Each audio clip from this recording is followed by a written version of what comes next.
If you were to receive an email containing the phrases, "just a friendly reminder," "per our conversation," and "please advise," would you think, sure, that's a nice professional email? Or might you be left feeling a little annoyed? Well, according to a new study in the United States, those phrases rank in the top 10 most passive-aggressive sentences most commonly used in workplace email. So what should we say and what shouldn't we say? To talk more about that, I'm joined now by Heather Scales, Managing Director at Heartbeat HR Limited in London. Heather, thanks so much for being with us. Help us out here. Hello. What should we be saying and what should we be avoiding using in our emails? I think what you've got to remember is emails should be the same as spoken voice.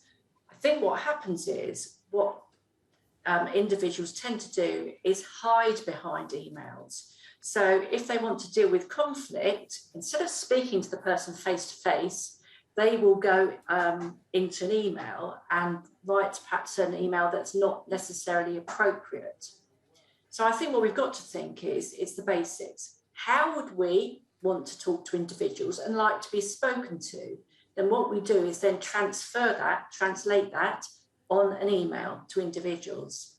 Heather, we're seeing some of those phrases on the screen there next to you. I just wonder, sometimes we do just have to use emails in the workplace, right? It's just an easy way to communicate. There's not necessarily any way of getting around it. And some of these phrases, I think, have been used in a way to sort of be faux polite. So what should we do in that case when we do have to write a difficult email? How should we approach that? You know, some of these phrases like "make sure," "per our conversation," you know, they add that passive aggressive, which is kind of, we've had that conversation before. Why are you asking me again?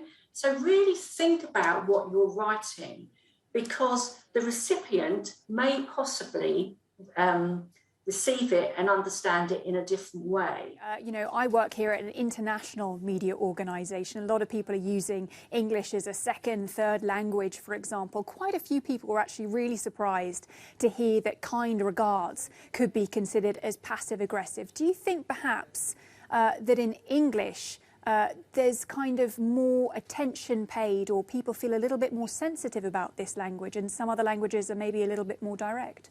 I think so, yes. I mean, we probably are more sensitive than other nations that are probably more robust in terms of their communication. You know, for one person, kind regards would be fine. For another, they might take offence. So, you know, people put up on emails "best." Is that best wishes, best of luck?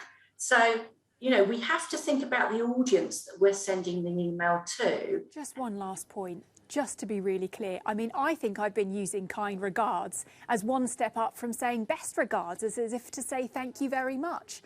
What would be a good, acceptable, standard, professional way to sign off my email that doesn't risk offending anyone?